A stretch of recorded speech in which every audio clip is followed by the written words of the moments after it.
فرمایا تمہارے دنوں میں سب سے بہترین دن جمعہ کا دن ہے، اس لیے اس دن مجھ پہ کثرت سے درود پڑھا کرو۔ فإن صلاتکم معروضۃ علی، اس لیے کہ تمہارا درود مجھ تک پہنچایا جاتا ہے۔ صحابی نے پوچھا یا رسول اللہ کیف تعرض علیک صلاتنا وقد ارمت، ہمارا درود آپ تک کیسے پہنچایا جائے گا جبکہ آپ جب دنیا سے جائیں گے، قبر میں جسم آپ کا ختم ہو جائے گا، تو ہمارا درود آپ تک کیسے پہنچے گا؟ تو آپ صلی اللہ علیہ وسلم نے فرمایا ان اللہ حرم علی الارض اجساد الانبیاء، اللہ تعالیٰ نے پیغمبروں کے جسموں پر زمین پر پیغمبروں کے جسموں کو حرام کر دیا ہے۔ زمین کسی پیغمبر کے جسم کو کبھی ختم نہیں کرتی۔ تو یہ بھی امت کا اجماعی عقیدہ ہے کہ جتنے بھی انبیاء ہیں ان کے جسم بالکل سلامت رہتے ہیں۔ شہداء میں تو یہ بہت زیادہ مشاہدہ ہوتا ہے، بہت سارے شہداء کے جسم سلامت رہتے ہیں۔ تو ایک اور حدیث میں آپ صلی اللہ علیہ وسلم نے فرمایا من صلی علی صلاۃ صلی اللہ بہا عشرہ، جس نے مجھ پر ایک دفعہ درود بھیجا۔ درود کہتے ہیں نبی صلی اللہ علیہ وسلم کے لیے اللہ تعالیٰ سے خصوصی رحمت کی دعا کرنا۔ ایک ہوتا ہے عام دعا، کسی کے لیے بھی رحمت، صلات کہتے ہیں خصوصی رحمت جو اللہ اپنے خاص بندوں پہ کرتا ہے۔ اس لیے صلات کا جو لفظ ہے نا، یہ درود اور صلات یہ پیغمبر کے علاوہ کسی کے لیے جائز نہیں ہے، کیونکہ یہ صلات خاص کس کے خاصہ ہے؟ یہ پیغمبروں کا۔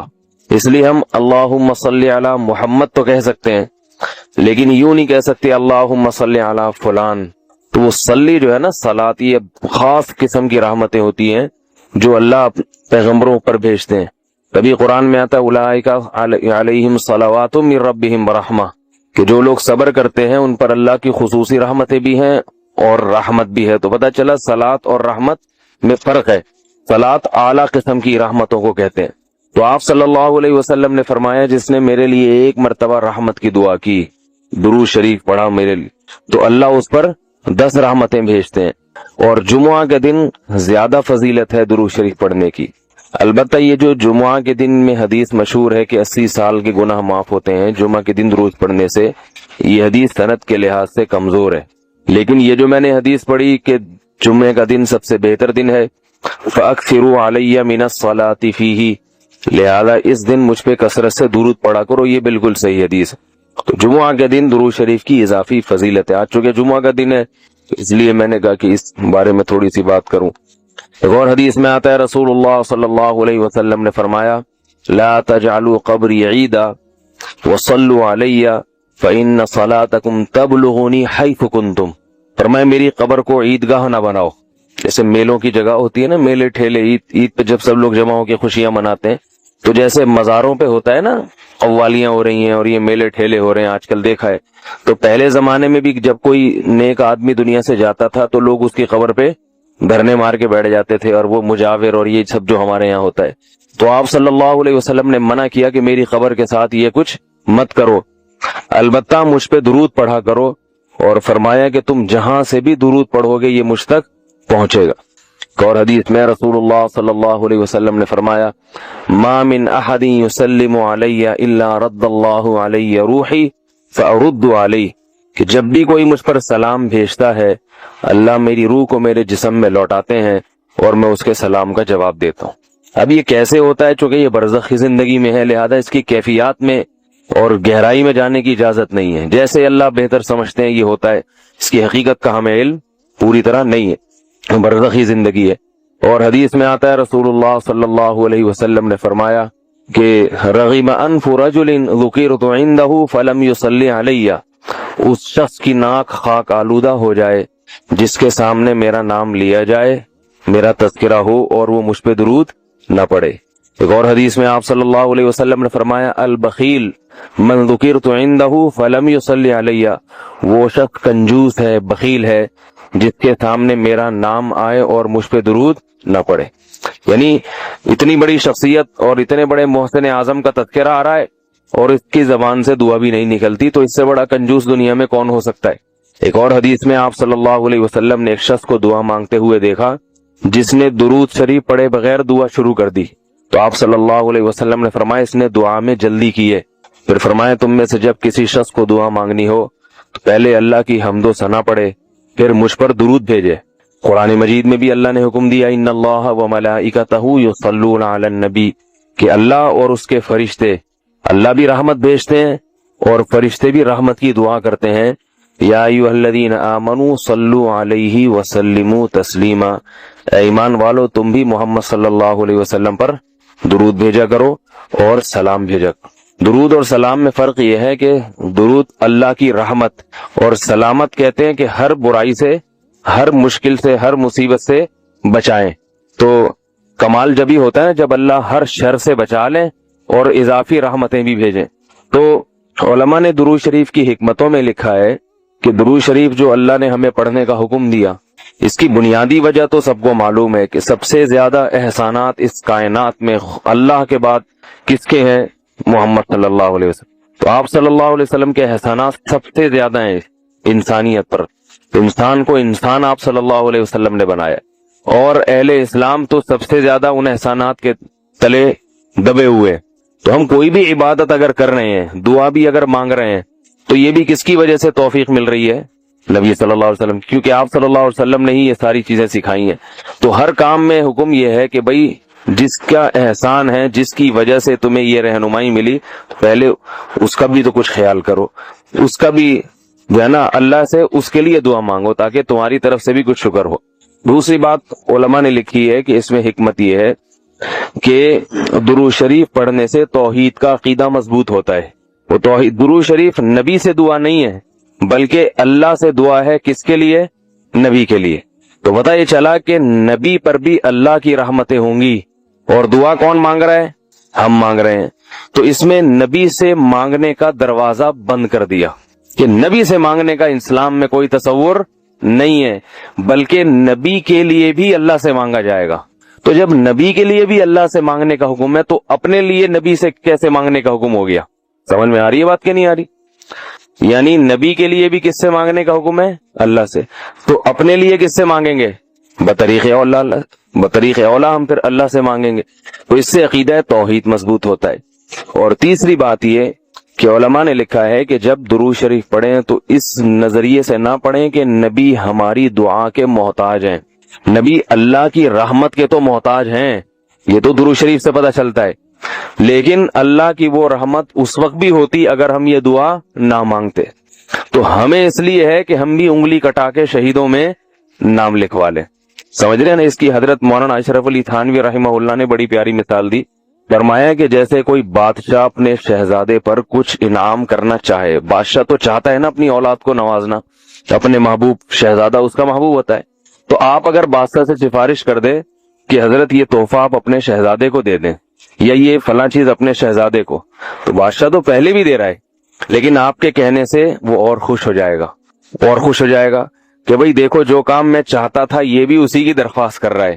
تو نتیجہ کیا نکلے گا؟ تھوڑا سا آپ کو بھی دے دے گا وہ، ٹھیک ہے نا، کہ چلو یہ گڑ تم بھی منہ میٹھا کر لو اپنا، تم نے اتنا اچھا کام کیا۔ اور اگر آپ کسی کو حکم دیں اس کے دشمن پہ خرچ کرنے کا، آپ جا کے کہیں بھائی وہ تمہارا دشمن ہے، تمہارا دل چاہتا ہے اس کا گلا دبا دو، تو ایسا کرو اس کو ہدیے ودیے دیا کرو، تو کہے گا میں اس کو گلا دبانا چاہتا ہوں اور تو ہدیے کی ترغیب دے رہا ہے تو میں تیرا بھی گلا دباؤں گا۔ تو دشمن پہ خرچ کرنے کا جب حکم دیا جاتا ہے تو اس سے سامنے والا غصے میں آتا ہے۔ دوست پہ خرچ کرنے کا، احسان کرنے کا جب آپ کسی کو کہیں گے تو وہ خوش ہوتا ہے۔ باپ کو اگر کہا جائے نا اپنے بچوں پہ اور کھلائے کریں، بڑی خوشی ہوتی ہے، تو باپ کا دل اور سینہ اور چوڑا ہو جائے گا۔ تو ایسا ہی اللہ تعالیٰ کو اپنے رسول صلی اللہ علیہ وسلم سے محبت ہے۔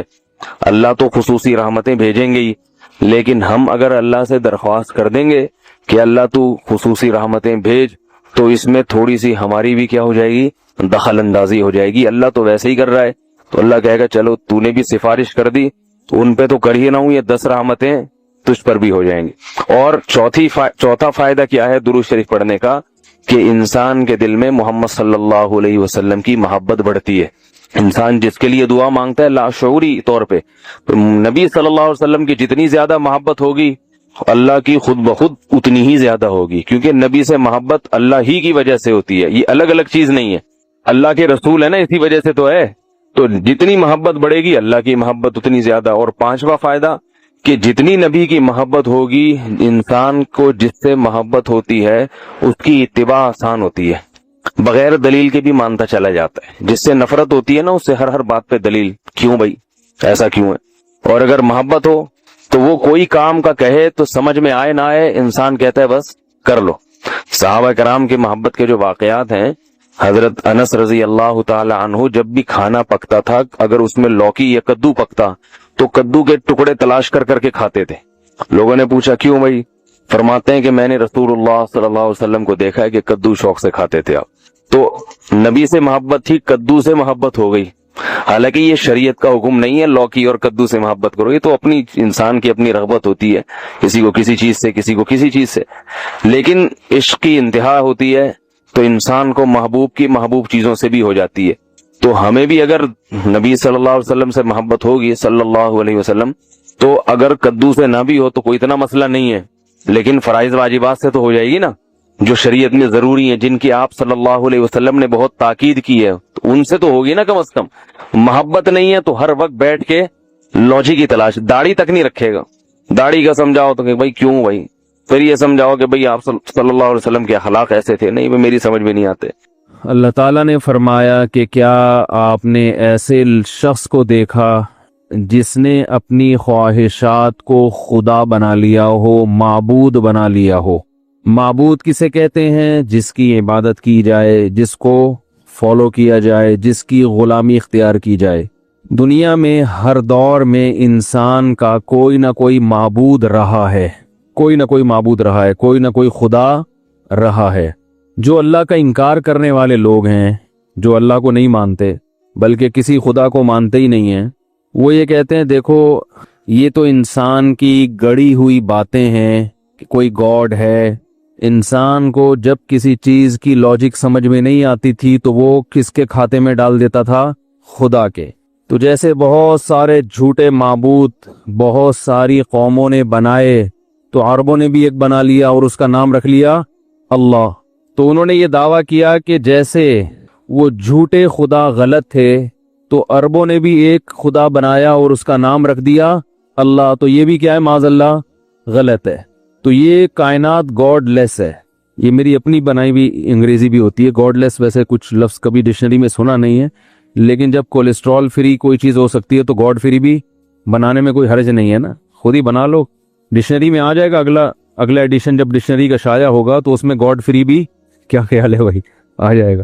میں تھائی لینڈ میں تھا تو وہاں ایک آدمی سے ملاقات ہوئی، تو میں نے ویسے ہی اسے انٹرویو لینا شروع کیا کہ تمہارا مذہب کیا ہے؟ تو اس نے کہا میں فری تھنکر ہوں، فری تھنکر۔ میں نے یہ لفظ پہلی دفعہ سنا تھا، میں نے یہ کیا ہوتا ہے؟ فری کا مطلب تو فری ہے، تھنک سوچ کو کہتے ہیں، تھنکر سوچنے والا۔ تو مجھے کچھ سمجھ میں نہیں آیا، فری تھنکر یعنی کچھ سوچتا ہی نہیں ہے، ہر قسم کی تھنکنگ سے کیا ہے بولو بھائی فری۔ تو میں نے کہا یہ تو بہت ہی فری ہو رہا ہے، یعنی یہ تو فری ہونے کی انتہا ہو گئی کہ آپ کی کوئی تھنک ہو ہی نہیں۔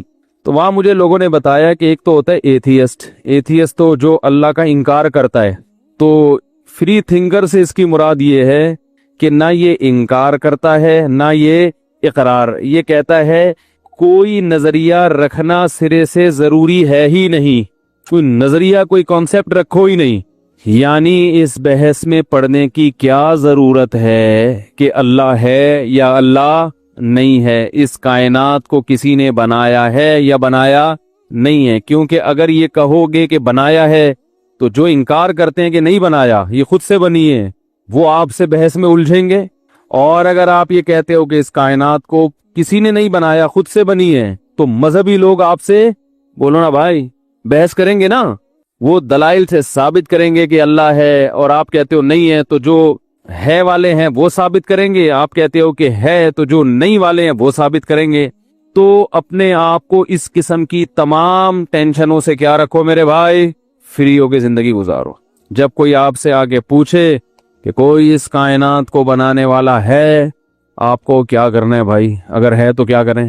کوئی پوچھے کہ نہیں ہے تو بھائی ہم یہ بھی نہیں کہتے نہیں ہے، ہوگا تو ہوگا، نہیں ہے تو نہیں۔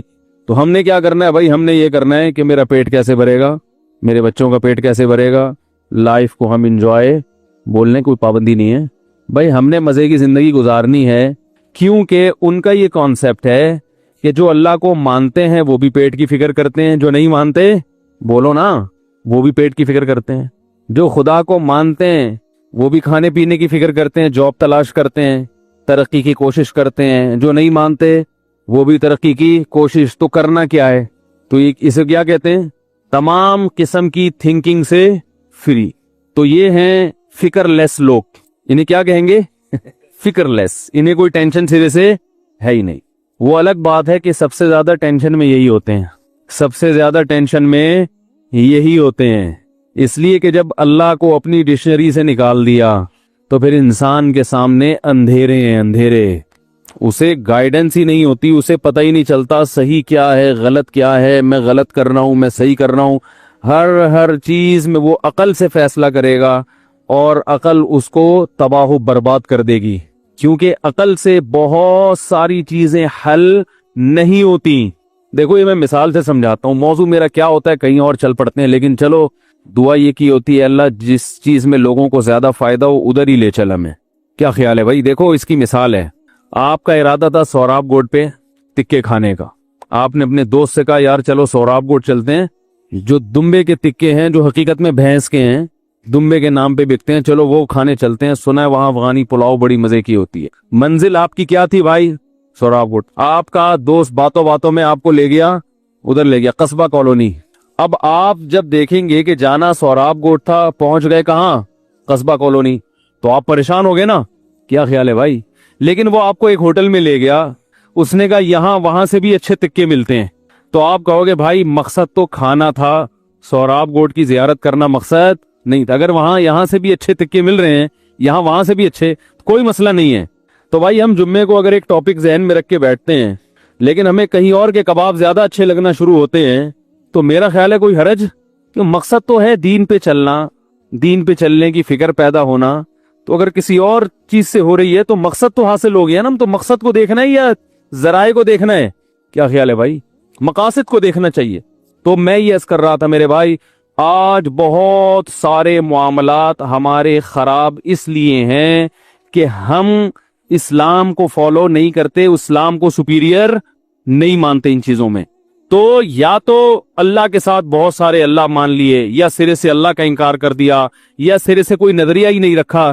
یہ تمام راستے آپ کو جہنم کی آگ کی طرف لے کے جائیں گے, تمام راستے آپ کو بے سکونی کی طرف لے کے جائیں گے. ایک ہی راستہ ہے آپ کے پاس جو قرآن نے بیان کیا, وہ کیا ہے کہ ایک اللہ پر ایمان لے آؤ اور اپنے آپ کو اس کے حوالے کر دو, اور اسی کو معبود کہا جاتا ہے. عبادت کا معنی ہے غلامی. عبادت کسے کہتے ہیں؟ غلامی کو. اور جس کی عبادت کی جائے اسے کیا کہا جاتا ہے؟ معبود. تو ہم صرف ایک کے غلام ہیں, وہ کون ہے؟ اللہ ہے. تو بھائی یہ فیصلہ کرو کہ میں آزاد ہوں یا میں غلام ہوں. تو میں نے جو آیت پڑھی نا قرآن مجید کی, افرأیت من اتخذ الہہ ہواہ, اس آیت میں اللہ نے بتایا ہے کہ جو کسی کو معبود نہیں مانتا اور یہ کہتا ہے میرا کوئی معبود نہیں ہے, جو فری تھنکر ہیں یا اللہ کا انکار کرنے والے ہیں, اللہ فرماتے ہیں یہ جھوٹ بولتے ہیں, ان کا بھی معبود ہے. یہ جو کہتے ہیں میرا کوئی معبود نہیں, میں کسی کو فالو نہیں کرتا, یہ جھوٹ بولتے ہیں. آپ حیران ہوں گے بھائی, وہ تو خود کہہ رہے ہیں کہ ہم نہیں مانتے. اللہ اگر یہ کہتا کہ یہ غلط کہتے ہیں تو ہم کہتے ہیں بھائی واقعی غلط کہہ رہے ہیں, اللہ تو ہے. لیکن اللہ کہتے ہیں کہ یہ کیا کہہ رہے ہیں, یہ ان کا دعویٰ یہ ایسا ہے نہیں, یعنی یہ مانتے ہیں معبود کو. ارے عجیب بات ہے نا, ایک آدمی کہہ رہا ہے میں نہیں مانتا, آپ کہہ رہے ہو نہیں تو مانتا ہے, وہ کہہ رہا ہے میں جھوٹ بول رہا ہوں کیا, میرے دل کی حالت تو میں ہی جانتا ہوں نا. اللہ کہہ رہے کہ نہیں, ان کے دل کی حالت تم نہیں جانتے, یہ خود بھی نہیں جانتا, میں جانتا ہوں. یہ جو کہہ رہے ہیں میں کسی کو معبود نہیں مانتا, غلط کہہ رہے ہیں. یہ اپنی خواہشات کو خدا بنا کے بیٹھے ہوئے ہیں. دیکھو معبود اسے کہتے ہیں, آپ جب کسی کے غلام ہو نا, تو جب وہ کسی بات کا آرڈر کرتا ہے تو اس آرڈر کے پہ چلنے کے لیے لاجک نہیں پوچھی جاتی. دیکھو دوست آپ کو آ کے کہے گا کہ یہ کام کرو, آپ کہیں گے کیوں, کیا خیال ہے بھائی کیوں کروں, وہ وجہ بیان کرے گا. لیکن تھانے دار آیا اور کہہ رہا ہے موبائل میں بیٹھو, تو آپ ایک دو دفعہ پوچھ تو لیں گے بھائی احتیاطاً کیوں, لیکن وہ وجہ بتانے کا پر مکلف, وہ کہے گا تھانے میں چل کے بتاؤں گا, تو بیٹھنا پڑے گا نا آپ کو. وہ کارڈ دکھائے گا بھائی میں تھانے دار ہوں, میں وردی میں آیا ہوں, مجھے حکومت نے اجازت دی ہے کہ میں آپ کو, میرے پاس عدالت سے نوٹس آیا کہ اس بندے کو اٹھا کے لے آؤ. تو آپ کو مطمئن کرنا ضروری نہیں ہے, عدالت نے نوٹس بھیجا اس کو اٹھا کے لے آؤ. کیا خیال ہے؟ دوبارہ بتا دیتا ہوں, بھی سمجھ میں نہیں آیا. تھانے دار آیا فرض کرو, گیٹ پہ کھڑا ہوا ہے, بولے باہر آئے, آپ باہر آئے کہ نہیں, موبائل میں بیٹھے ہیں, یہ عدالت نے نوٹس دیا ہے کہ اس بندے کو اٹھا کے لے آؤ, اریسٹ کرو. آپ کہیں کیوں؟ وہ کہیں ایکچولی بات یہ تھی کہ آپ پر چوری ثابت ہوئی ہے. آپ کہیں نہیں یہ بالکل غلط ہے. وہ کہے, اب تھانے دار کہہ رہے وہ اصل میں عدالت میں گواہوں نے سے ثابت کیا. آپ کہہ رہے ہیں وہ گواہوں کو میں جانتا ہوں, وہ تو خود چور ہیں. اب ایس ایچ او صاحب کہہ رہے ہیں کہ بھئی وہ اصل میں نہیں, ایسا نہیں ہے, یہ بات ثابت ہو چکی ہے کہ وہ چور نہیں ہے, آپ چور ہیں. آپ کہہ رہے ہیں نہیں آپ کو غلط انفارمیشن ملی ہے. وہ کہہ رہا ہے بھائی شناختی کارڈ پہ جو نام ہے وہی آپ کا نام ہے, عدالت نے جو نوٹس بھیجا, ایڈریس بھیجا وہی ہے. کہہ رہے نہیں وہ اصل میں وہ سیم نام کا ایک اور بندہ دوسرے محلے میں بھی رہتا ہے. تو وہ ایس ایچ او صاحب کے پاگل ہونے کی علامت ہے نا, ہے کیا خیال ہے؟ وہ آپ کو وہ کیا کر رہا ہے, اب کہہ رہے ہیں کرسی لے آؤ, ادھر سے چائے لے آؤ, میں اس کو بیٹھ کے سمجھاتا ہوں. جب یہ سمجھ جائے گا تو میں اس کو اریسٹ کروں گا, کیونکہ یہ ایک آدمی کی سمجھ میں ہی نہیں آ رہا میں اس بیچارے کو اریسٹ کیوں کروں. ایسی کوئی پولیس دنیا میں دیکھی آپ نے؟ کیا ہو گیا بھائی؟ لیکن یہی کام ہوتا ہے, آپ کا کوئی دوست آتا ہے یا ویسے کوئی ان نون پرسن آیا, وہ آ کے کہتا ہے گاڑی میں بیٹھو, آپ پوچھیں گے نا کیوں, وہ کہے گا آپ چور ہو, آپ بولیں گے کس نے کہہ دیا. اب بحث کرنا بنتا ہے. کیا خیال ہے بھائی؟ تو جب آپ کسی کو گاڈ مان لیتے ہیں, خدا مان لیتے ہیں, تو جب وہ آرڈر دے گا تو بحث کرنا نہیں بنتا. نہیں آ رہی بات؟ پھر بحث کرنا نہیں بنتا. پھر بھائی وہ پھر گاڈ ہونے کا فائدہ کیا؟ خدا ہونے کا فائدہ کیا اس کا؟ معبود ہونے کا, آپ کے غلام اور اس کے آقا ہونے کا فائدہ کیا ہوا؟ اگر اس کو بھی سمجھانا ہے ہر چیز یہ کرو یہ نہیں کرو, جیسے میں نے بھی بات کی نا, گھر کا سربراہ کون ہے؟ قرآن کے مطابق مرد ہے. اب خواتین بحث کرتی ہیں, تو بھائی اگر آپ نے بحث کرنی ہے تو اسلام چھوڑ دو. اب بولے میں مسلمان نہیں ہوں, میں اسلام کو نہیں مانتی, میں اللہ کو نہیں مانتی, میں قرآن کو نہیں مانتی, ختم. پھر انگریز بن جاؤ تو پھر آپ کو سمجھایا جائے گا یہ ایکچولی یہ, تو پھر آپ کی بحث, تو وہ پھر بحث کر کے انہوں نے کہا کوئی کسی کا سربراہ نہیں ہے. وہ انگریز نے کہا اتنی گھنٹے لگا کے کون سمجھائے گا یار کون سربراہ ہے, تو انہوں نے کہا کوئی سربراہ نہیں ہے, لائف کو بس کیا کرو, انجوائے کرو, ٹھیک ہے نا. تو تھوڑی ان ٹینشنوں سے اپنے آپ کو آزاد کر لی. تو ساری ٹینشن اسلامی معاشرے میں اور خاندانی نظام کو بچانے کے لیے. آپ میرے پاس ایسے کیس بھی آتے ہیں, میاں صاحب گھر میں خرچہ ہی نہیں دے رہے, تو ان کو جب کہا جائے بھائی خرچہ تو آدمی کے ذمہ ہے, وہ کہے نہیں بھائی اتنا کماتی ہے, اتنی ماشاءاللہ اللہ نے اس کو نوازا ہے, اتنے ابا سے, تو مجھ سے کیوں مانگتی ہے؟ تو ہم ان سے کہیں گے بھائی جان خدا کا حکم کیا ہے کہ ذمہ داری کس کے کندھوں پہ ہے؟ میں نے کہا بھائی آپ کی بیگم کو 3 کروڑ کے پلاٹ بھی اگر وراثت میں ملے ہو نا, تو پھر بھی, اور آپ رکشا چلاتے ہو, پھر بھی ذمہ داری آپ پر ہے, اس پر نہیں ہے. کہ نہیں کیوں تو کیوں کا مطلب ہے کہ آپ اللہ کو اللہ بولو نا نہیں مانتے. بھائی اللہ کو اللہ ماننے گا تو اللہ نے کہہ دیا ایک نظام بنا دیا, تو آپ کو فالو, آپ کی سمجھ میں آئے یا نہ. اللہ نے کہا بہن کو وراثت دو, کہا نا اللہ نے. ابھی دیکھو ایک خاندانی لوگ آئے تھے, ابھی انہوں نے ایک مسئلہ پوچھا کہ ہمارے والد صاحب, ابھی جمعے کی نماز سے پہلے انہوں نے کہا کہ ہمارے والد صاحب نے زندگی میں ہماری بہن کو پورا ایک مکان دے دیا تھا اور کہا تھا کہ میرے مرنے کے بعد اب تمہارا وراثت میں حصہ نہیں ہے کیونکہ میں زندگی میں تمہیں دے رہا ہوں. والد صاحب کا انتقال ہو گیا, اب وراثت میں ایک مکان ہے. تو بھائی مجھ سے پوچھ رہے کہ کیا اس بہن کا حصہ ہوگا کہ نہیں ہوگا؟ میں نے کہا بھائی ہوگا. میں نے کیا کہا؟ بھائی ہوگا. وہ کہہ رہے نہیں وہ تو ایگریمنٹ ہوا تھا, بہن بھی اس پہ راضی تھی کہ میں یہ مکان لے رہی ہوں اور مرنے کے بعد میں حصہ نہیں لوں گی. میں نے کہا یہ ایگریمنٹ شریعت میں کل عدم ہے, اس کی کوئی حیثیت نہیں ہے, کیونکہ جو حق آپ کا ابھی ہوا ہی نہیں ہے آپ پہلے سے اس سے دستبردار نہیں ہو سکتے. میں آپ سے کہوں کہ فیوچر میں جتنے پیسے آپ کے ذمے میرے ہوں گے وہ ابھی سے میں نے معاف کر دیے, وہ نہیں معاف ہوتے. جب پیسے ہوں گے تو پھر معافی کا اعتبار ہوگا. تو وراثت کا حق آتا ہے باپ کے مرنے کے بعد, تو بہن کا ابھی حصہ آیا ہی نہیں ہے تو وہ معاف پہلے سے ہو ہی نہیں سکتا. میں نے کہا پورا حصہ دینا پڑے گا, اور وہ جو مکان زندگی میں دیا وہ غریبی. اب ایسے موقع پہ عام طور پہ لوگوں کے چہروں پہ آ جاتی ہیں سلوٹیں, سوال کرتے ہیں کیوں ہمارا اتنا نقصان, ہم تو دھوکے میں آ گئے. کتنی بڑے خاندانی لوگ تھے, انہوں نے کہا ٹھیک ہے ہم ان کو حصہ دیں گے, بس ہم یہ پوچھنا چاہ رہے تھے اسلام کیا کہتا ہے. سمجھ میں آ رہی ہے بات؟ نہیں آ رہی ہے. تو بھائی اللہ کا مطلب ہی یہی ہے کہ جب ایک بات اللہ نے کہہ دی وراثت کے, تو اللہ نے قرآن میں اصول بیان کر دیے نا کہ مرنے کے بعد ہے, وہ زندگی میں نہیں ہے. تو یہ خاندانی لوگ ہوتے ہیں, کم از کم ایک طرف تو ہوئے ہیں نا. ایک ہمارا تو پتہ ہی نہیں چل رہا کہ کدھر ہیں ہم لوگ, ہیں کیا. ایک بحث لامتناہی شروع ہو جاتی ہے. تو جب اللہ کو اللہ مان لیا تو اللہ کے احکام میں یہ کہنا کہ کیوں انشورنس حرام ہے نا, کیوں اسلام میں صحیح بخاری صحیح مسلم کی حدیثیں ہیں, غرر بھی حرام, قمار جوا بھی حرام, اور سود بھی حرام. اس کی وجہ اللہ نے نہیں بتائی, حکمتیں بتائی ہیں, لیکن اصل وجہ یہی ہے بس اللہ نے حرام کر دیا. اب انشورنس میں بھائی یہی ہو رہا ہے, ابا مر گئے تو پیسے ملیں گے, نہیں مرے تو وہ رقم انشورنس کمپنی کا پروفٹ.